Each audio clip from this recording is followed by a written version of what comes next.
સાકળ છે। હું બોરવાવ ગીર તાલાળા તાલુકો અને સોમનાથ ગીરનો રહેવાસી છું અને મારું મૂળ ગામ ટીંબી વડલી છે અને હું આ ભારત યાત્રા વગર પૈસાએ કરવા માંગુ છું। કેમ કે આપણા કોળી સમાજમાં કોઈ છોકરો નથી અને બીજા રાજ્યના અલગ રાજ્યના જોઈએ તો બહુ છોકરા છે। તો મારો વિચાર છે કે આપણા સમાજનો પણ કોઈ છોકરો છે ને ભારત યાત્રા કરવા વિધાઉટ મની ભારત યાત્રા કરે અને આ કોળી સમાજના જે બી અહીંયા વડીલો ભાઈઓ જે આવ્યા છે એ બધાનો આભાર। અને આ ભારત યાત્રા સાયકલથી કરવા માંગુ છું અને એક મોટિવ આપવા માંગુ છું કે સ્વચ્છ ભારત રાખે અને આપણી સંસ્કૃતિ છે તે જાળવી રાખે એનો સંદેશ દેવા માંગુ છું। અને આપણી સંસ્કૃતિ છે તે આગળ યુવા પેઢીને પણ જાળવી રાખવી જોઈએ કેમ કે આપણી સંસ્કૃતિ જ આપણા માટે આપણા દેશ માટે સારી। નમસ્કાર અને પહેલા તો પ્રેસ મીડિયાના તમામ ભાઈઓનો ખૂબ ખૂબ આભાર।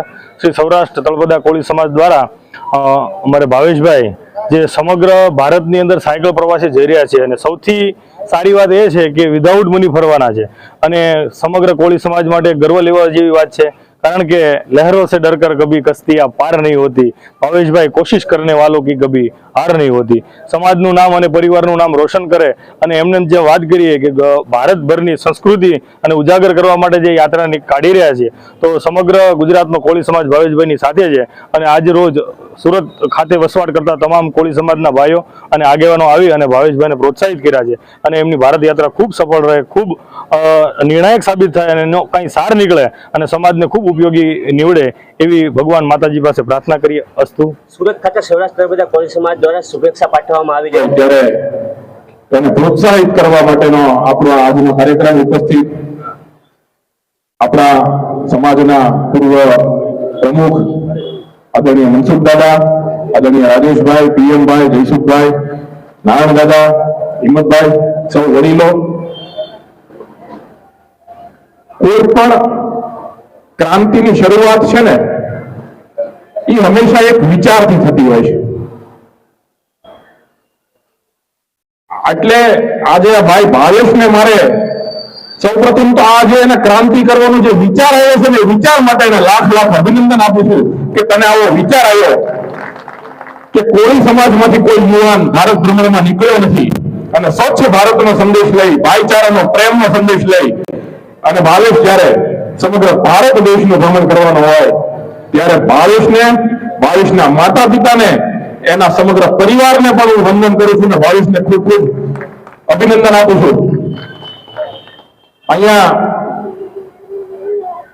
નારાયણ દાદા એવું કીધું કે ભાઈ ખૂબ ઓછા લોકો અહીંયા આવ્યા છે આજે, પણ ભાવેશ મારે એક વાત એ કરવી છે કે ગાંધી બાપુ જયારે દાંડી યાત્રા પર નીકળ્યા હતા ને સાબરમતી આશ્રમથી મીઠાનો સત્યાગ્રહ કરવા માટે, ત્યારે અહીંયા જેટલા બેઠા છે ને એની કરતા ઓછા લોકો એની હારે હતા શરૂઆતમાં। અને એ તો અંગ્રેજોની સામે, અંગ્રેજોના જુલમની સામે કે અંગ્રેજો અત્યાચાર કરે, જેલમાં પૂરી દે, પકડી લે, મારે, આવી બધી બીક હોવા છતાં પણ જેમ જેમ એની દાંડી યાત્રા સાબરમતી આશ્રમથી નીકળી અને નવસારી ભણી પ્રયાણ કરતી હતી ને એમ કાફલો એનો મોટો થતો ગયો અને જયારે દાંડી પહોંચી ત્યારે એ યાત્રા માત્ર મીઠાના સત્યાગ્રહ પૂરતી નહીં પણ આ દેશનો સમય બદલાવવા માટેની યાત્રા બની ગઈ હતી। એમ તારી આ યાત્રા જે છે, ભલે આજે તને એવું લાગતું હોય કે ઘણા ઓછા લોકો છે, પણ ક્રાંતિ હંમેશા ઓછા લોકોથી જ થાય, આ યાદ રાખજે। ટોળાઓથી ક્યારેય ક્રાંતિ નથી થતી। એટલે આ જે કઈ પણ બેઠા છે ને આ તારી હિંમત વધારવા માટે આવ્યા છે, તારા બાવડા બનીને અમે આવ્યા છીએ। સમગ્ર ગુજરાતના, સમગ્ર દેશના 22 રાજ્યોમાં કોળી સમાજ વસે છે અને અખિલ ભારતીય કોળી સમાજ સંગઠન જે આપણું ન્યૂ દિલ્હીથી કાર્યરત છે એ દેશના 22 રાજ્યોમાં કાર્યરત છે। તમે 22 રાજ્યોમાં કોઈ પણ જગ્યાએ મુશ્કેલી પડે તો અખિલ ભારતીય કોળી સમાજ સંગઠનના યુવા પ્રમુખ તરીકે હું તને એટલો વિશ્વાસ અપાવું છું કે કોઈ પણ રાજ્યમાં અડધી રાતે તને કઈ મુશ્કેલી પડે તો અમારી ટીમ તારી સાથે ઊભી હશે। આપણે ઘણા બધા કાર્યક્રમ જોતા હોઈએ પણ ભાવેશભાઈ સાખડ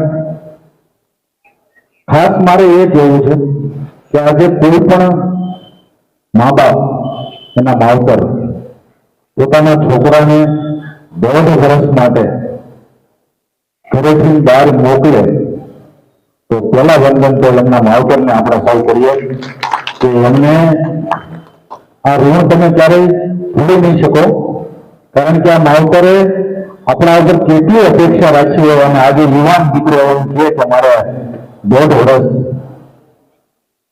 સાયકલ લઈને જવું છે. મને ખબર છે કે મારો છોકરો મને એમ છે ને કે પપ્પા 5 દિવસ હું બહાર જાઉં છું, તો આપણને એમ થાય મારા દીકરાને મારે કેમ મોકલવો 5 દિવસ, કેમ નામ એકલો હતું, આવું સ્વાભાવિક થાય.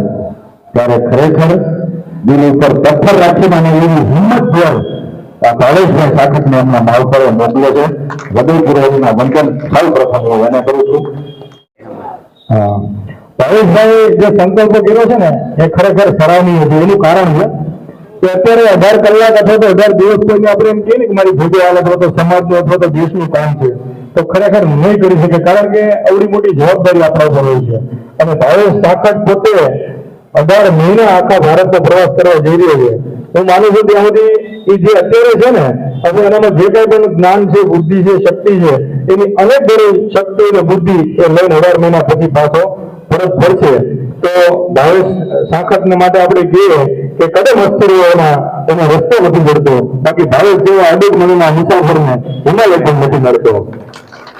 આપણે ભગવાન દ્વારકાધીશ અને ગુરુદેવમાં ચામુંડને પ્રાર્થના કરીએ કે ભાવેશભાઈની આ યાત્રા જે સફળ બને, અને જેમ દિનેશભાઈ જવાબદારી લીધી છે કે સંગઠન 22 રાજ્યની અંદર કાર્યરત છે, પણ ભાવેશભાઈને કાયદાકીય રીતે પોલીસ તંત્રમાં જ્યાં પણ કરવું પડશે અને જેટલી પણ આપણે અહીંથી મદદ થશે એટલી ચોક્કસથી આપણે ભાવેશભાઈને લેજો નંબર લઈ અને ચોક્કસથી બાહેધરી આપશું. અને આ યાત્રા એના માટે ખૂબ ખૂબ સફળ હોય એના માટે આપણે તારી સાથે કોઈ ન આવે તો તું એકલો જાને રે, એકલો જાને રે, એકલો જાને રે.